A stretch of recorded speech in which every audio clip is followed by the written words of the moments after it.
Dhurandhar film ನೀವು already ಈ ಫಿಲಮ್ನ ಈ ವಿಡಿಯೋ ನೋಡ್ತಾ ಇರೋರು ಎಷ್ಟೋ ಜನ ನೋಡಿದ್ರಿ ಅಂತ ಭಾವಿಸ್ತೀನಿ. ಇವನ್ ನಾನು ಕೂಡ ಫಿಲಮ್ನ ನೋಡಿದೆ. ಈಗ ಫಿಲಮ್ ಬಗ್ಗೆ ಒಂದಷ್ಟು ನೆಗೆಟಿವ್ ಪಾಸಿಟಿವ್ ಎರಡೂ ಕೂಡ ಓಡಾಡ್ತಾ ಇದೆ. ನನ್ನ ಕನ್ಕ್ಲೂಷನ್ ಹೇಳ್ಬಿಡ್ತೀನಿ ಈ ವಿಡಿಯೋನ ಶುರು ಮಾಡೋಕ್ಕಿಂತ ಮುಂಚೆನೆ. ದುರಂಧರ್ ಫಿಲಮ್ ಫಸ್ಟೇ ಹೇಳ್ಬಿಡ್ತಾರೆ ಇದೊಂದು fictional story inspired by true events.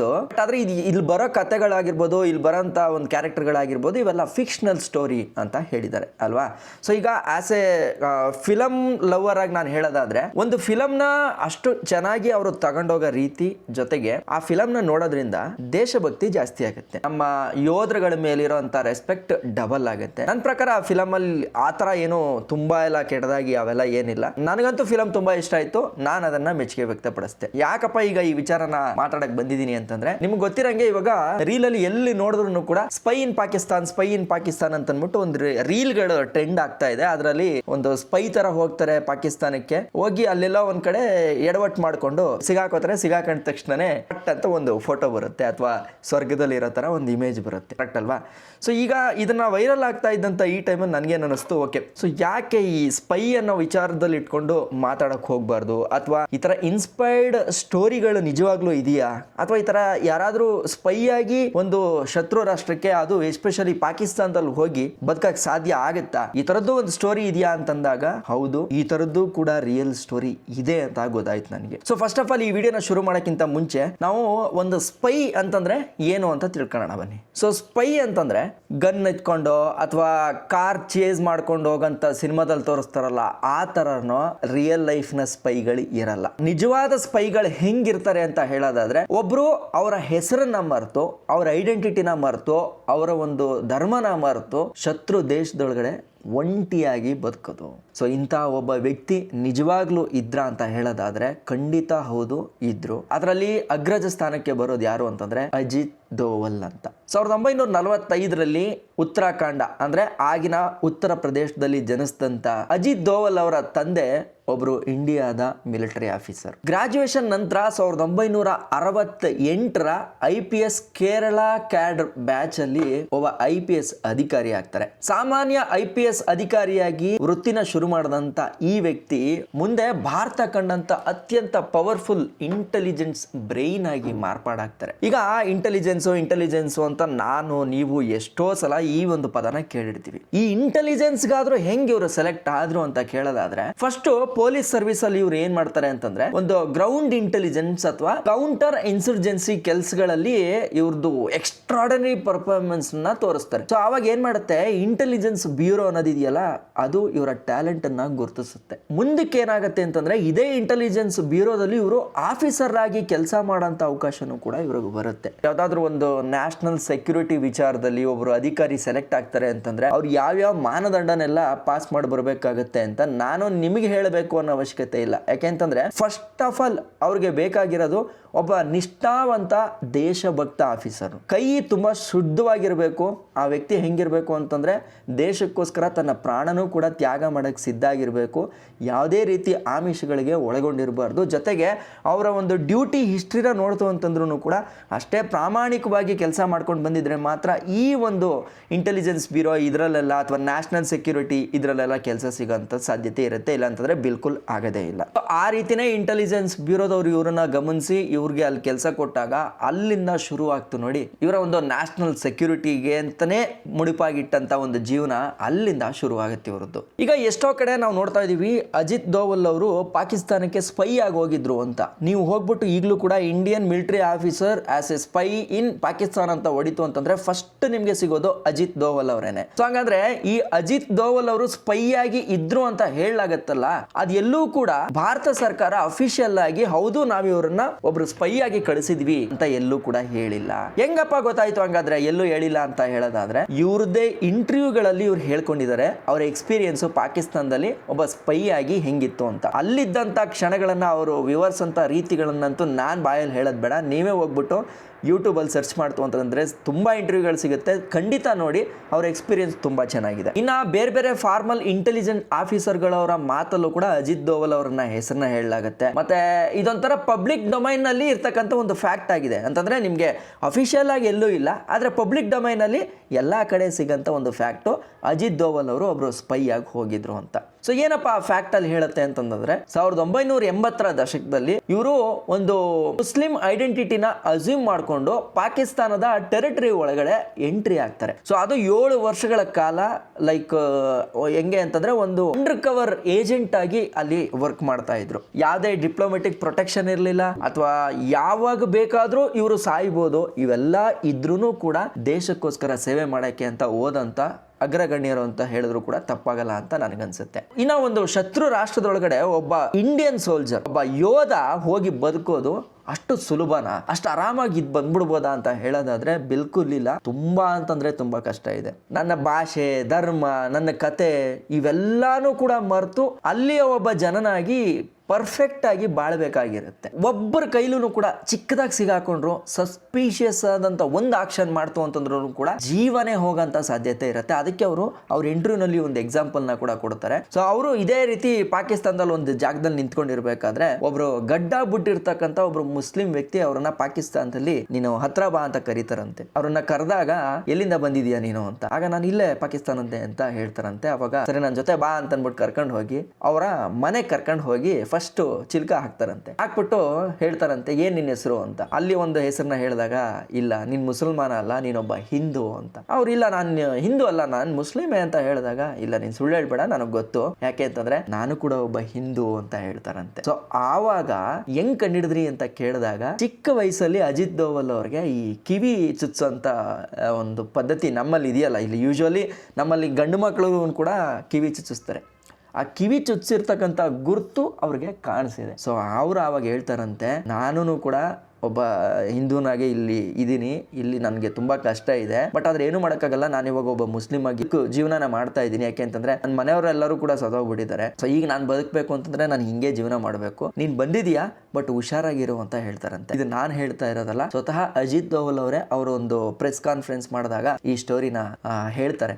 ಹೇಳೋದ್ರ ಜೊತೆಗೆ ಅವ್ರು ಅಲ್ಲೂ ಹೇಳ್ತಾರೆ, ಮಿಸ್ ಆಗಿ ಏನಾದರೂ ಅವರು ನಿಜವಾಗ್ಲೂ ಒಬ್ರ ಹತ್ರ ಸಿಗಾಕೊಂಡಿದ್ದಿದ್ರೆ ಅವತ್ತು ನನ್ನ ಕತೆ ಏನಾಗ್ತಿತ್ತು ಅನ್ನೋದನ್ನು ಕೂಡ ಅವ್ರು ಅದನ್ನು ಅಲ್ಲಿ ಹೇಳ್ತಾರೆ. ಸೊ ಈಗ ಸಸ್ಪಿಷಿಯಸ್ ಆಗಿ ಎಲ್ಲಾದರೂ ಸಿಗಾಕೊಂಡಾಗ ಏನಾಗುತ್ತೆ, ನಾವು ಎಷ್ಟೋ ಫಿಲಮ್ಗಳಲ್ಲಿ ನೋಡಿದ್ದೀವಿ. ಸೊ ಅವ್ರನ್ನ ಏನು ಮಾಡ್ತಾರೆ, ಇಂಟ್ರಾಗ್ರೇಷನ್ ಮಾಡ್ತಾರೆ, ಮಾಡಿಬಿಟ್ಟು ಕೊನೆಗೆ ಅವ್ರ ಅಸ್ತಿತ್ವನೇ ಇಲ್ಲದೆ ಇರೋ ರೀತಿ ಸಾಯಿಸಿದ್ರು ಸಾಯಿಸ್ಬೋದು, ಅಥವಾ ಅವ್ರು ನಮಗೆ ಗುರ್ತಕ್ಕೆ ಸಿಗೋದೇ ಇಲ್ಲ, ಮತ್ತೀ ಥರ ಒಬ್ಬರು ಇದ್ರು ಅಂತಲೂ ಕೂಡ ಗೊತ್ತಾಗಲ್ಲ. ನಾನು ಅದನ್ನ ಮುಂದಕ್ಕೆ ಏನಾಗುತ್ತೆ ಅಂತ ಹೇಳೋಕ್ಕಾಗಲ್ಲ, ನೀವೇ ಅಸ್ಯೂಮ್ ಮಾಡ್ಕೊಳ್ಳಿ. ಈಗ ಅಜಿತ್ ದೋವಲ್ ಅವರು ಲೋಕಲ್ ಪಾಕಿಸ್ತಾನಿ ಕಮ್ಯುನಿಟಿ ಒಳಗಡೆ ಮಿಂಗಲ್ ಆಗಿ ರಿಲೀಜಿಯಸ್ ಗ್ಯಾದರಿಂಗು ಅಂತಂದ್ರೆ ಏನು ಅಲ್ಲಿ ಹಬ್ಬಗಳು ಅವೆಲ್ಲ ನಡೀತಾ ಇತ್ತು, ಅದೆಲ್ಲನೂ ಕೂಡ ಅಟೆಂಡ್ ಮಾಡ್ತಾ ಇದ್ರು. ಮತ್ತೆ ಆಂಟಿ ಇಂಡಿಯನ್ ಗ್ರೂಪ್ಗಳ ಜೊತೆನೂ ಕೂಡ ಕ್ಲೋಸ್ ಆಗಿ ಮಾಹಿತಿನ ಕಲೆ ಹಾಕಂತ ಕೆಲಸನ ಮಾಡ್ತಿದ್ರು.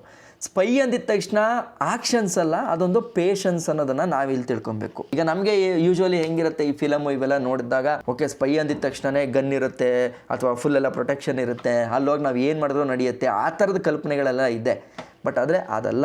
ಸೊ ಅಲ್ಲೇನು ಸ್ಪೈ ಅಂತಂತಂದರೆ ನಾವು ಅವರ ಒಬ್ಬರಾಗೆ ಅಲ್ಲಿ ಬರ್ತ್ಕೋಬೇಕು. ಈಗ ಎಕ್ಸಾಂಪಲ್ ನೀವೀಗ ದುರಂಧರ್ ಫಿಲಮೇ ನೋಡಿದ್ರಿ, ಫಸ್ಟ್ ಗ್ಲಾಸ್ ಬೆಳಗೋದು, ಹೋಟ್ಲಲ್ಲಿ ಕೆಲಸ ಮಾಡೋದು, ಯಾವ ಕೆಲಸ ಆದ್ರೂ ಸರಿ 1 ವರ್ಷ 2 ವರ್ಷ ಅಲ್ಲ, ವರ್ಷಾನುಗಟ್ಲೆ ಕಾದು ಕೂತ್ಕೊಂಡು ನೋಡಬೇಕು. ಸೊ ಈವನ್ ನಾನು ಆ ದುರಂಧರ್ ಫಿಲಮ್ ನೋಡ್ಬೇಕಾದ್ರೆ ಅನ್ಕೋತಾ ಇದ್ದೆ, ಅಲ್ಲಿ ಹೋದ ಮೇಲೆ ಪಾಪ ಅಷ್ಟೊಂದು ಕಷ್ಟ ಸಂಕಟ ಅದನ್ನೆಲ್ಲ ಎದುರಿಸ್ಕೊಂಡು ಒಬ್ಬ ಯೋಧ ಇರ್ತಾರೆ ಅಂತಂದ್ರೆ ಅವರು ದೇಶದ ಮೇಲಿರೋಂಥ ಆ ಒಂದು ಭಕ್ತಿ, ಆ ಕಾನ್ಸಂಟ್ರೇಷನ್ನು ಯಾವ ಲೆವೆಲ್ಗೆ ಇರಬೇಡ ಅಂತ ನಾನು ಅದನ್ನು ಯೋಚನೆ ಮಾಡ್ತಾ ಇದ್ದೆ. ಯೋಚನೆ ಮಾಡಿ, ಈಗ ನಮಗೇನೆ ಯಾವ್ದಾದ್ರು ಒಂದು ಜಾಗದಲ್ಲಿ ಕೂಡ ಹಾಕ್ಬಿಟ್ಟು 1 ವಾರ ಇರೋ ನಿನ್ಗೆ ಊಟ ತಿಂಡಿ ಎಲ್ಲ ಸಿಗುತ್ತೆ ಅಂತಂದ್ರೆ ಇರೋಕ್ಕಾಗತ್ತಾ? ಆಗಲ್ಲ. ನನಗೆ ಈ ಇಂಟರ್ನ್ಯಾಷನಲ್ ಟ್ರಿಪ್ಸ್ ಎಲ್ಲ ಮಾಡ್ತಿರ್ತೀನಲ್ಲ, ಅವಾಗ ನನಗೆ ಜಸ್ಟ್ ಇಡ್ಲಿ ತಿನ್ನಬೇಕು ಅಂತ ಅನ್ಸ್ಬಿಟ್ಟು ವಾಪಸ್ ಫ್ಲೈಟ್ ಬುಕ್ ಮಾಡ್ಕೊಂಡು ಬಂದ್ಬಿಟ್ಟಿದ್ದೀನಿ. ಹಿಂಗಿರ್ಬೇಕಾದ್ರೆ ಮನೆಯವ್ರನ್ನ ಬಿಟ್ಟು, ನಮ್ಮ ಜನನ ಬಿಟ್ಟು ಯಾವುದೋ ಇನ್ನೊಂದು ದೇಶದಲ್ಲಿ ಹೋಗ್ಬಿಟ್ಟು ಅವ್ರ ದೇಶದವ್ರ ಜೊತೆ ಬದುಕ್ತೀವಿ ಅಂತಂತಂದರೆ ಅದು ದೇಶಕ್ಕೆ ನಾನು ಏನಾದರೂ ಒಂದು ಕೊಡುಗೆ ಕೊಡಬೇಕು ಅಂತ ಅನ್ಕೊಳ್ಳೋಂಥ ಅದಕ್ಕೆ ನಾವು ಈ ವಿಡಿಯೋ ಮುಖಾಂತರ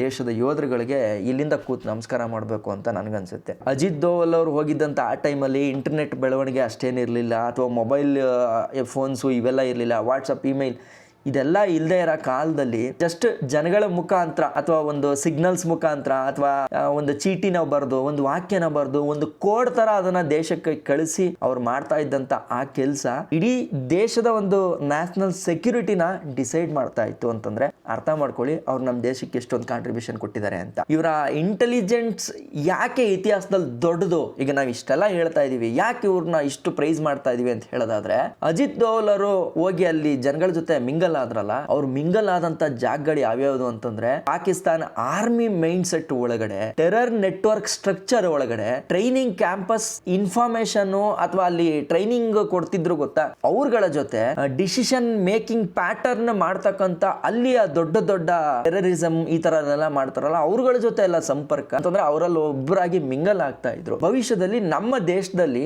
ಈ ಕೌಂಟರ್ ಟೆರರ್ ಸ್ಟ್ರಾಟಜಿಸ್ ಏನೇನ್ ಬರುತ್ತೋ ಅವುಗಳಿಗೆಲ್ಲ ಒಂದು ಫೌಂಡೇಶನ್ ಸಿಕ್ದಂಗ ಆಗುತ್ತೆ. ಜೊತೆಗೆ ಕ್ರಾಸ್ ಬಾರ್ಡರ್ ಆಪರೇಷನ್ಸ್ ಗಳಿಗೆ ಪ್ಲಾನಿಂಗ್ ಗೆ ಒಂದು ಬ್ಯಾಕ್ ಬೋನ್ ಆಗಿರುತ್ತೆ. ನಿಮ್ಗೆ ಕಣ್ಣು ಕಾಣೋ ಶತ್ರುಗಳಿಗಿಂತ ಹಿಂದ್ಗಡೆಯಿಂದ ಬರಂತ ಶತ್ರುಗಳನ್ನ ಟ್ಯಾಕಲ್ ಮಾಡೋದು ತುಂಬಾ ಕಷ್ಟ. ಹಂಗಿರ್ಬೇಕಾದ್ರೆ ಒಂದು ದೇಶಕ್ಕೂ ಅಷ್ಟೇನೆ, ಕೆಲವೊಂದೆಲ್ಲ ಡೈರೆಕ್ಟ್ ಆಗಿ ಅಟ್ಯಾಕ್ ಬರ್ತಾರೆ ಅಂತಂದ್ರೆ ಅವ್ರನ್ನ ನಾವು ಏನ್ ಬೇಕಾದ್ರೂ ಮಾಡ್ಬೋದು, ಯುದ್ಧವಾಗಿ ಹೋರಾಡ್ಬೋದು. ಆದ್ರೆ ನಮಗ್ ಕಣ್ಣಿಗೆ ಕಾಣಿಸಲ್ಲ ಅವ್ರು ಯಾವಾಗ ಬಾಂಬ್ ಹಾಕ್ತಾರೆ ಅಥವಾ ಯಾವಾಗ ಅವ್ರು ಏನ್ ಆಕ್ಷನ್ ತಗೋತಾರೆ ಅಂತ. ಸೊ ಅದಕ್ಕೆ ಅಂತ ಕೆಲವೊಂದು ಆಕ್ಷನ್ಸ್ ಗಳನ್ನ ಈ ರೀತಿ ಸ್ಪೈ ಆಗೂನು ಕೂಡ ಮಾಡ್ಬೇಕಾಗತ್ತೆ. ಅವ್ರು ಹೋಗಿ ಸ್ಪೈ ಆಗಿ ಇದ್ದಿದ್ರಿಂದನೇ ನಮ್ಮ ದೇಶ ಸ್ವಲ್ಪ ಸ್ಟುಡ್ ಬೈ ಆಗಿ ನಿಂತ್ಕೊಳ್ಳಕ್ ಕಾರಣ ಆಯ್ತು ಅಂತ ಅನ್ಸುತ್ತೆ. ಅವ್ರು ಅಲ್ಲಿ ಹೋಗ್ಬಿಟ್ಟು ಗನ್ ಇಟ್ಕೊಂಡಿಲ್ಲ, ಆದ್ರೆ ಸೀಕ್ರೆಟ್ ಆಗಿ ಇನ್ಫಾರ್ಮೇಶನ್ ಕೊಡ್ತಾ ಇದ್ದಿದ್ದು ಇಡೀ ಒಂದು ಯುದ್ಧನೇ ಬದಲಾಯಿಸ್ತಕ್ಕಂಥ ಕೆಪಾಸಿಟಿ ಇರ್ತಿತ್ತು. ಸೊ ಈ ತರ ಸ್ಪೈಗಳು ಯಾವ್ದಾದ್ರು ಒಂದು ದೇಶಕ್ಕೆ ಹೋದಾಗ ಅವರು ರಿಟರ್ನ್ ಬರ್ತಾರ ಬರಲ್ಲ ಅನ್ನೋ ನಂಬಿಕೆನೇ ಇರಲ್ಲ. ಆದ್ರೆ ಕೆಲವೊಬ್ರು ಬಂದಿರೋದನ್ನ ಹೆಂಗ್ ಬಂದ್ರು ಅನ್ನೋ ಒಂದು ವಿಚಾರನ ಸೀಕ್ರೆಟ್ ಆಗಿ ಇಟ್ಟಿರ್ತಾರೆ. ಈ ಒಂದು ಕೆಲಸನ ಸ್ಪೈ ಆಗಿ ಸಕ್ಸಸ್ಫುಲ್ ಆಗಿ ಮಾಡ್ಕೊಂಡ್ ಬಂದಿದ್ದಾರೆ ಅಂತ ಎಲ್ಲೂ ಸರ್ಕಾರ ತೋರ್ಸಲ್ಲ ಅಥವಾ ಹೇಳ್ಕೊಳ್ಳಲ್ಲ. ಸೊ ದೇಶದ ಒಂದು ಸೆಕ್ಯೂರಿಟಿ ವಿಚಾರ ಬಂದಾಗ ಈ ಥರ ಯಾರು ಸ್ಪೈ ಆಗಿ ಹೋಗಿರೋರು ಇರ್ತಾರಲ್ಲ, ನಮಗೆ ಕೆಲವೊಂದಷ್ಟು ಸ್ಪೈಗಳು ಮಾತ್ರ ಗೊತ್ತಾಗಿರ್ತಾರೆ. ಆದರೆ ಈ ಥರದ ದೇಶಭಕ್ತರು ತುಂಬ ಜನ ಇರ್ತಾರೆ. ಬಟ್ ಆದರೆ ಅವ್ರ ಎಲ್ಲರ ಒಂದು ಹೆಸರುಗಳು ಹೊರಗಡೆಗೆ ಬರಲ್ಲ. ಮೇ ಬಿ ಅವರು ನಮ್ಮಲ್ಲೇ ಈಗ ಬದುಕ್ತಾ ಇರ್ಬೋದು, ನಮಗೆ ಗೊತ್ತಿರೋರೇ ಆಗಿರ್ಬೋದು, ಹೇಳೋಕ್ಕಾಗಲ್ಲ. ಅಂಥವ್ರಿಗೆ ಮತ್ತೆ ಇನ್ನೊಂದು ದೊಡ್ಡ ರೆಸ್ಪೆಕ್ಟ್ ಹೇಳ್ತಾ ಇಷ್ಟೆಲ್ಲ ಮಾಡಿದ್ರಲ್ವಾ, ಇವ್ರು ಇವಾಗ ಏನಾಗಿದ್ದಾರೆ ಅನ್ನೋದನ್ನು ತಿಳ್ಕೊಬೇಕು. ಸೊ ಇಂಡಿಯಾದ 5th ನ್ಯಾಷನಲ್ ಸೆಕ್ಯೂರಿಟಿ ಅಡ್ವೈಸರ್ ಆಗಿ ವರ್ಕ್ ಮಾಡ್ತಾ ಇದ್ದಾರೆ. 2014ರಿಂದಲೂ ಕೂಡ ಇಲ್ಲಿವರೆಗೂ ಕೂಡ ಇವರು NSA ಅಂತಂದರೆ ನ್ಯಾಷನಲ್ ಸೆಕ್ಯೂರಿಟಿ ಅಡ್ವೈಸರ್ ಆಗಿ ಕೆಲಸ ಮಾಡ್ತಾ ಇರೋದು. ಈ NSA ವರ್ಕ್ ಅನ್ನೋದಿದೆಯಲ್ಲ, ಇದು ತುಂಬ ಅಂತಂದರೆ ತುಂಬ ಹೈ ಪ್ರೆಷರ್ ಇರ್ತಕ್ಕಂಥ ಜಾಬ್ ಅಂತ ಹೇಳ್ಬೋದು. ಯೋಚನೆ ಮಾಡಿ, ಒಂದು ದೇಶದ ಸೆಕ್ಯೂರಿಟಿನ ಇವರು ಕೊಡೋಂಥ ಒಂದು ಅಡ್ವೈಸ್ ಮೇಲೆ ಡಿಸೈಡ್ ಮಾಡುತ್ತೆ ಅಂತ ಹೇಳೋದಾದರೆ ಇವರು ಎಷ್ಟು ಪವರ್ಫುಲ್ ವ್ಯಕ್ತಿ ಇರ್ಬೋದು ಆ್ಯಂಡ್ ಈ ಒಂದು ಫೀಲ್ಡಲ್ಲಿ ಇವ್ರಿಗೆ ಎಷ್ಟು ನಾಲೆಜ್ ಇರ್ಬೋದು ಅಂತ. ಇವ್ರದ್ದು ಒಂದು ರ್ಯಾಂಕ್ ಹೆಂಗಿರುತ್ತೆ ಅಂತಂದರೆ ಈಕ್ವಲೆಂಟ್ ಟು ಕ್ಯಾಬಿನೆಟ್ ಮಿನಿಸ್ಟ್ರು. ಈಗ ಕ್ಯಾಬಿನೆಟ್ ಮಿನಿಸ್ಟ್ರುಗಳು ಅಂತಂದ್ರೆ ಸಿಕ್ಕಾಪಟ್ಟೆ ಪವರ್ಫುಲ್, ಅದರಲ್ಲಿ 7ನೇ ಸ್ಥಾನ ಇವ್ರಿಗೆ ಬರುತ್ತೆ NSA. ಸೊ ಅದ್ರ ಜೊತೆಗೆ PM ಮೋದಿ ಅವ್ರು ಏನಿದಾರ ಇವಾಗ ಇವ್ರಿಗೆ ಮೋಸ್ಟ್ ಟ್ರಸ್ಟೆಡ್ ಸೆಕ್ಯೂರಿಟಿ ಬ್ರೈನ್ ಅಂತಾನೂ ಕೂಡ ಹೇಳಲಾಗುತ್ತೆ. ಇವ್ರು ಯಾವುದೇ ರಿಪೋರ್ಟ್ ಮಾಡಬೇಕು ಅಂತಂದ್ರೂ ಡೈರೆಕ್ಟ್ ಆಗಿ ಪ್ರೈಮ್ ಮಿನಿಸ್ಟರ್ಗೆ ಮಾಡ್ತಾರಂತೆ. 2014ರಲ್ಲಿ ನಡೆದಂತ ಸರ್ಜಿಕಲ್ ಸ್ಟ್ರೈಕ್ ಆಗಿರ್ಬೋದು, ಬಾಲ್ಕೋಟ್ ಏರ್ ಸ್ಟ್ರೈಕ್ 2019ರಲ್ಲಿ ನಡೀತಲ್ಲ ಅದಾಗಿರ್ಬೋದು, ಈ ತರ ಯಾವುದೇ ಬಂದ್ರೂ ಕೂಡ ಇದ್ರ ಹಿಂದೆ ಇರ್ತಕ್ಕಂಥ ಒಂದು ಬ್ರೈನ್ ಯಾರ್ದು ಅಂತಂದ್ರೆ ಅಜಿತ್ ದೋವಲ್ ಅವ್ರದ್ದು.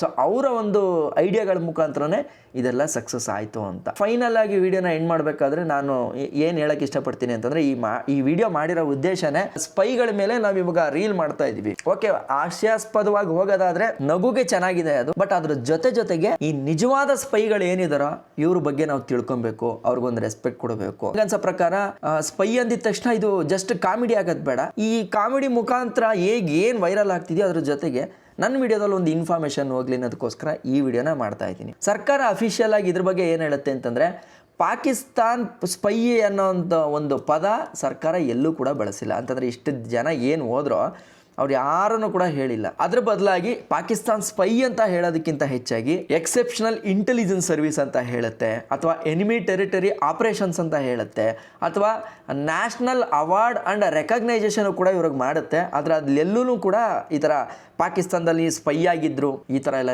ಹೇಳಲ್ಲ. ಭಾರತ ಸಾಮಾನ್ಯವಾಗಿ ತನ್ನ ಸ್ಪೈ ಬಗ್ಗೆ ಎಲ್ಲೂ ಕೂಡ ಮಾತಾಡಲ್ಲ. ಆರ್ಮಿ ಲೆವೆಲಲ್ಲಿ ನೀವು ಯೋಚನೆ ಮಾಡೋದಾಯ್ತು ಅಂತಂದ್ರೆ ಇದೇ ಅವ್ರಿಗೆ ಕೊಡೋಂಥ ದೊಡ್ಡ ಗೌರವ ಅಂತ ನಂಬಲಾಗತ್ತೆ. ನಾನು ಹೋಗಿರೋದು ದೇಶ ಸೇವೆ ಮಾಡೋಕ್ಕೋಸ್ಕರ, ನಾನು ಅಲ್ಲಿ ಹೋಗಿ ಸ್ಪೈ ಆಗಿದ್ದೆ, ನಾನು ಈ ಥರ ಮಾಡಿದೆ ಅಂತ ಎಲ್ಲೂ ಹೇಳೋದೇ ಇದ್ರೂ ಕೂಡ ನನಗೆ ಅದು ಗೌರವ ಅಂತ ಒಬ್ಬ ಸೈನಿಕ ಅನ್ಕೋತಾನೆ ಅಂತಂತಂದಾದ್ರೆ ಆ ಸೈನಿಕರ ಒಂದು ಲೆವೆಲ್ ಅಂದ್ರೆ ಥಿಂಕಿಂಗ್ ಲೆವೆಲ್ ಎಷ್ಟು ಮಟ್ಟಿಗೆ ಚೆನ್ನಾಗಿದೆ. ದುರಂಧರ್ ಸಿನಿಮಾ ನೋಡಿದ್ಮೇಲೆ ಹೀರೋ ಕ್ಯಾರೆಕ್ಟರ್ ಇದೆಯೋ ಅದು ಫಿಕ್ಷನ್ ಇರಬಹುದು, ಅಂದ್ರೆ ಅದು ಸತ್ಯನೂ ಇರ್ಬೋದು ಸುಳ್ಳು ಇರ್ಬೋದು, ಅದೊಂದು ಡೈರೆಕ್ಟರ್ದು ಒಂದು imaginary part, but inspired by true events ಅಂತ ಹೇಳ್ತಾರೆ. ದುರಂಧರ್ ಫಿಲಮ್ ನೋಡಿದ ತಕ್ಷಣ 100% ಹಂಗೆ ಆಗಿರುತ್ತೆ ಅಂತ ನಾವು ಹೇಳಕ್ಕಾಗಲ್ಲ. ಸೊ ಆ ಒಂದು ಟ್ರೂ ಇವೆಂಟ್ಸ್ಗಳನ್ನ ಇನ್ಸ್ಪೈರ್ಡ್ ಮಾಡಿಕೊಂಡು ನಂದೇ ಆದಂತ ಒಂದು ಸ್ಟೋರಿನ ನಾನು ನರೇಟ್ ಮಾಡ್ತೀನಿ. ಸೊ ಅದನ್ನೇ ಹೇಳೋದು, ಡೈರೆಕ್ಟ್ ಆಗಿ ನಿಮಗೆ ಫಿಲಮ್ ಹಾಕ್ದಾಗ್ನೇ ಹೇಳ್ಬಿಡ್ತಾರೆ it was A fictional story inspired by true events ಅಂತ. ನಾವು ಹಿಂಗೆ ನಡೆದಿರುತ್ತೆ ಅಂತಾನು ನಂಬಿದ್ರೆ ನಮ್ ತಪ್ಪಾಗುತ್ತೆ. ಬಟ್ ಆದ್ರೆ ದೇಶಭಕ್ತಿ ಇರ್ತಕ್ಕಂಥ ಫಿಲಮ್ನ ಖಂಡಿತವಾಗೂ ಒಂದು ಫಿಲಮ್ ಆಗಿ ನೋಡಿ ಜೊತೆಗೆ ಆ ದೇಶ ಪ್ರೇಮನ ಬೆಳೆಸ್ಕೊಳ್ಳೋಂಥ ಪ್ರಯತ್ನನ ನಾವು ಮಾಡಬೇಕು ಅಂತ ನನಗನ್ಸುತ್ತೆ. ಸೊ ಅದಕ್ಕೆ ಏನು ಮಾಡಿದೆ, ಈಗ ಹೆಂಗಿದ್ರು ಅಜಿತ್ ದೋವಲ್ ಅವ್ರ ಕತೆ ಇತ್ತಲ್ಲ, ಇದನ್ನ ಹೇಳಿದ್ರೆ ಹೀರೋಯಿಸಮ್ ಅಂದರೆ ಇದು ಸೈಲೆಂಟಲ್ಲಿದ್ರೂ ಕೆಲಸ ಮಾಡ್ಕೊಂಡು ಬಂದಂಥ ನಿಜವಾದ ಹೀರೋಯಿಸಮ್ ಇದು. ಸೊ ನಾವೇನು ಇವಾಗ ಫಿಲಮ್ಮು ದುರಂಧರು ಇವೆಲ್ಲ ನೋಡ್ಕೊಂಡು ಬಂದ್ವೋ ಆ ಥರ ನಿಜವಾಗ್ಲೂ ಒಬ್ರು ಇದ್ದರು ಅಂತ ಕೇಳೋದಾದರೆ ಎಷ್ಟು ಹೆಮ್ಮೆ ಆಗುತ್ತೆ.